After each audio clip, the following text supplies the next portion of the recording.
Now, welcome to my review corner. Now, I haven't done no reviews at all yet.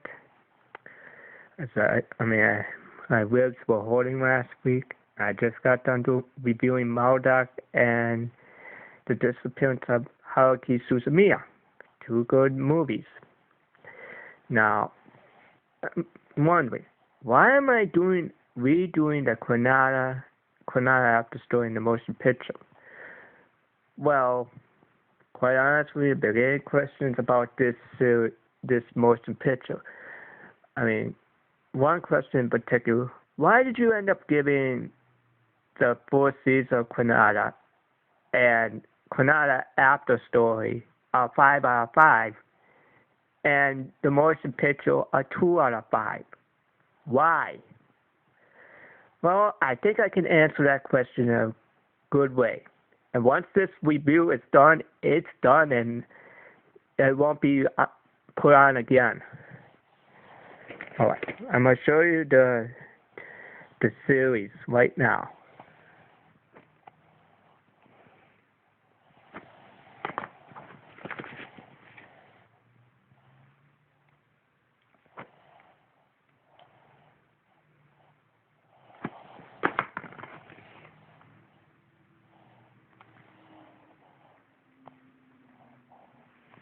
Alright, now that you've seen the first and second seasons of Clannad and the motion picture, now I'm going to tell you a little bit about the fourth season, which was one of the best series I ever watched.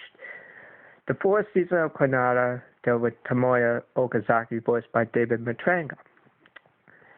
And he meets up with this girl on the hill named Nagisa Furukawa, voiced by Lucy Christian, and they meet up. She's waiting for him to walk her to school, and they become friends. And basically, she wants to do this thing do this play, and well, it doesn't go out towards the end. And things don't turn out because there's so many problems. Okay, let me explain about the fourth arc dealt with Fuko or Buki. Fuko was voiced by Hilary Haig in that series, which I think everyone knows because I did the Hilary Haig review corner. And well, she ends up carving these starfish for her sister's wedding. But her spirit is in the school. Her sister cannot see her at all because she's been in a coma ever since. It's then at the end that her spirit's at rest. Her spirit is. And they hope that she will come out of that coma. The second arc dealt with Katomi, a young girl who was horrible at playing the violin. Horrible. But, she studied in the library and she cut out the pages out of the books, which was wrong. And basically her parents died in a plane crash in the ocean. And well, she gets devastated after a bus crash. And well, it goes all the way. It gets kind of strange. And she's a girl of science. She believes in the parallel worlds and different worlds and everything like that. Kyo and Rio are sisters. Kyo is like throwing the dictionary if anyone ridicules her sister. And Rio is like a fortune teller that can predict picking the card from her hand or what the future will be like and everything. That's what she does in her spare time. And basically, they both love Tomoya. They both do. And then there's Tomoyo, a girl that wants to end up saving the cherry trees. Being the school president wants to save the cherry trees for her brother. And Tomoya believes that if she could save the cherry trees, then she could save the school theater from not being banned. That's what he's trying to do. Now we get to Nagisa part. Basically, Nagisa was so skilled because she could not do the play because her parents wept her when she was a young kid, because she was sick, and she believed that she couldn't do it. Well, it was then at the end she did it. She did it, and she fell ill a couple of times, but that's the fourth season. The second season, I'm going to spoil a little bit of this. So how it gets kicked off the soccer team, and her sister May ends up wanting to help him, but then it goes out of control. That's where the second season kicks off. Nagisa ends up getting sick and pregnant at the same time and dies. Ushwu is born then. Then towards the end, Ushwu dies and comes back with Nagisa. Kind of weird, isn't it? But this is where it gets interesting. The movie.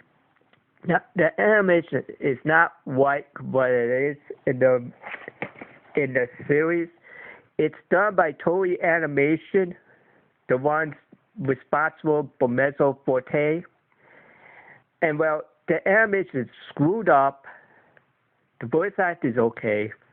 The music is fine, but Nagisa dies literally in the movie. She's right on the cover. Why? That doesn't make sense. And then this happens. Uchu only gets 1 minute at the end of the movie. 1 to 2 minutes at the end of the movie. Katomi only gets 1 minute as a conductor in the movie. And Fuko is not even in the movie. But you find out why Sarah Howard gets kicked off the soccer team. Find out about Tomoya's father.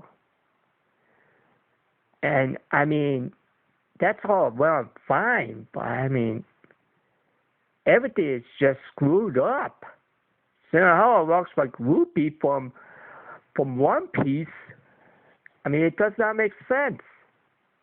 They stripped everything away. That's why I could not give Clannad the motion picture a 5 out of 5. I couldn't do it.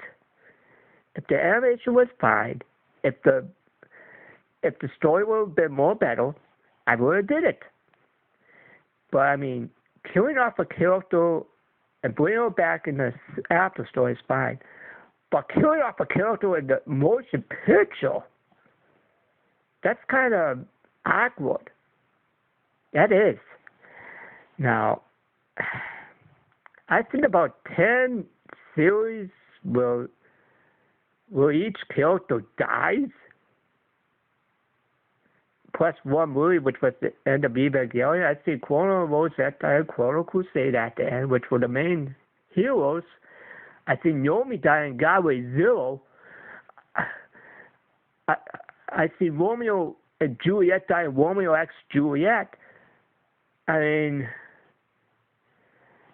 That's only the tip of the iceberg. That's only the tip. Well, no one say dies of casual and sins, and she's the main one. That's how many I know. And there's more. I know anime deaths happen, but that's the way they go. But I know I'm going to get this question. Why do characters die in anime so much? Why? Well, that's the way animes are. Sometimes they make us cry, make people happy, sad, mad, everything. So I guess that's it for my review call for this. I'm going to go into Halloween edition after I'm done with this right now. So, bye.